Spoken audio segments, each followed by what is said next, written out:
It's about time.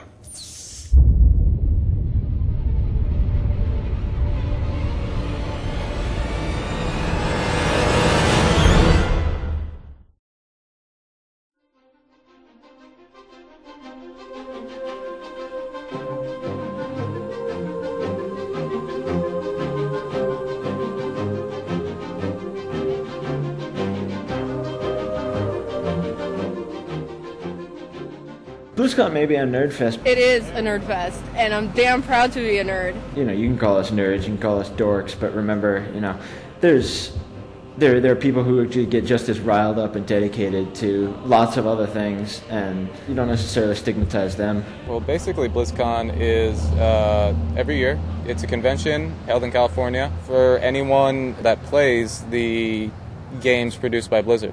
World of Warcraft, Diablo series, the StarCraft series. BlizzCon lasts 2 days. You basically get first-hand news to a lot of stuff that no one else will really get until, you know, people from BlizzCon tell them. I give you World of Warcraft Cataclysm!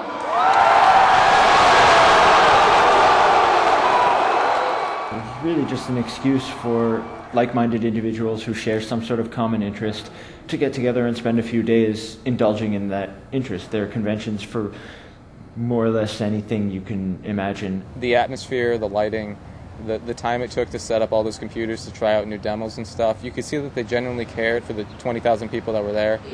20,000 tickets to BlizzCon sold out in less than 1 minute.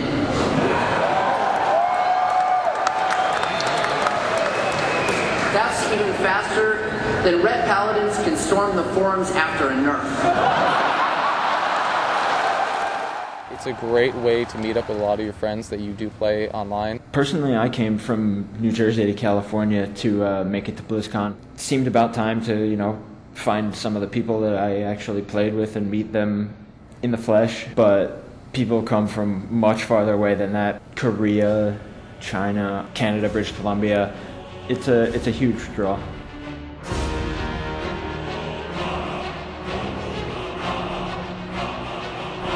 There are quite a few panel discussions where Blizzard employees, you know, take the stage and field questions, present details of upcoming games and upcoming releases. There are a number of areas where you can actually play test some of the segments of the new games that they've got coming out. There are vendors to buy not only Blizzard products, but peripherals of that nature. It's like any multimedia thing. There's going to be tons of associated companies that are going to want to be affiliated with it. For the most part, though, computer companies are hugely associated with BlizzCon. Just about every major high-end performance computer was there in some form or degree. Alienware, AMD, Intel, ASUS, all the way down to like the mouse and the keyboard companies like Razer. Basically anything that could be even remotely associated with World of Warcraft, even such things like Mountain Dew, I saw all over the place. Mountain Dew everywhere. Like when the panelists had drinks on stage, they had water and Mountain Dew.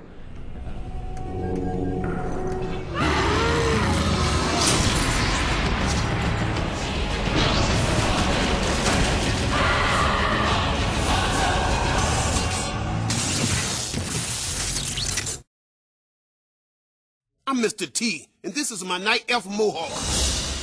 Brilliant advertising campaign to track down celebrities who did in fact play World of Warcraft and talk about their characters. It just, you know, that nerdy kid from school who plays WoW, it's like, there's a lot of people who play this game. I'm Ozzy Osbourne, and I'm the Prince of Darkness. There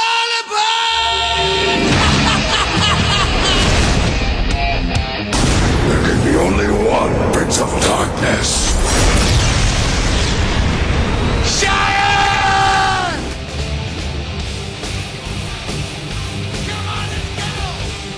I think it's awesome that he, you know, is willing to give his time to BlizzCon. I'm sure a lot of people were psyched for Ozzy. I mean, I myself was pretty happy with the idea that, oh wow, I paid for a convention ticket and now I get a concert ticket, you know, rolled into it.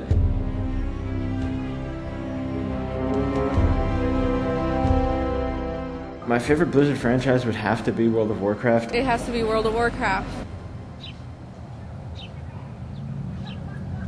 I would have to say World of Warcraft. World of Warcraft is just so huge. There's so many different facets to the gameplay, depending on what you enjoy as a player. PvP is player versus player combat in World of Warcraft. Basically, anytime where you're attacking someone who's sitting at another computer, that's considered PvP.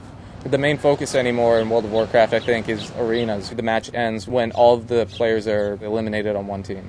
Arena matches can last as little as 10 seconds, or they can last as long as 45 minutes. I've had matches that have gone well over an hour. Player versus player combat is one of the more technically skilled aspects of the game. A good PvP player will know and utilize literally every aspect of every ability that they have, and will know exactly when it needs to be done and what needs to be done. It's very demanding skill-wise and in terms of reaction time. A half-hour match will literally come down to a half a second where if you push the right button, you're going to win. Breaks it. He's back on Hannibal. It's all Hannibal can do to stay alive against these haunts.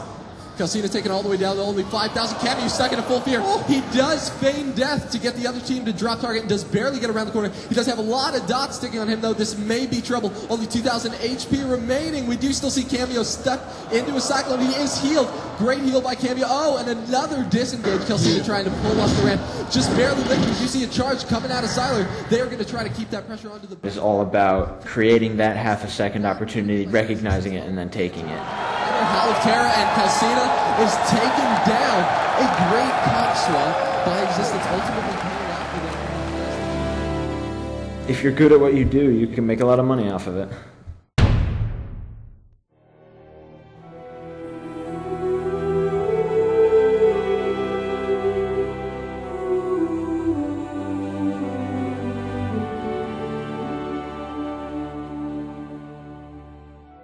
It was really impressive to see some of the costumes that they had out, that people were wearing out on the floor. It was, I mean, some of them were incredibly detailed. Sometimes you really just wanted to pick them up and carry them home with you and not talk about it.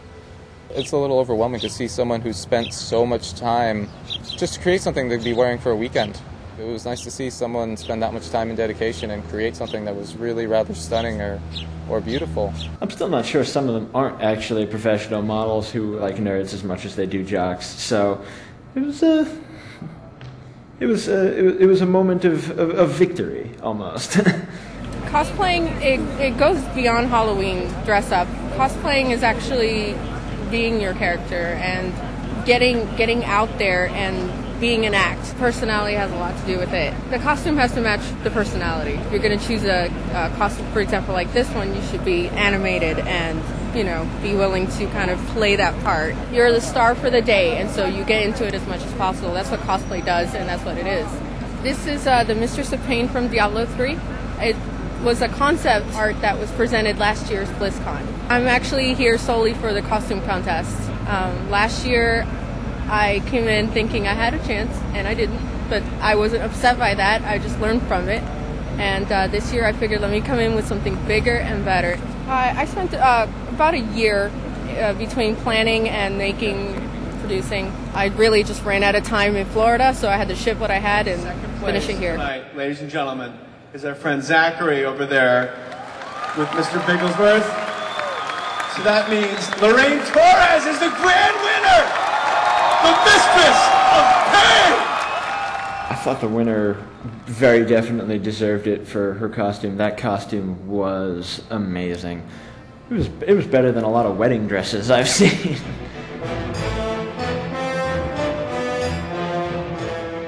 I would definitely go back to another BlizzCon. It really lived up to what the hype that people were explaining about it. I look forward to a future BlizzCon, and I wouldn't trade it for the world.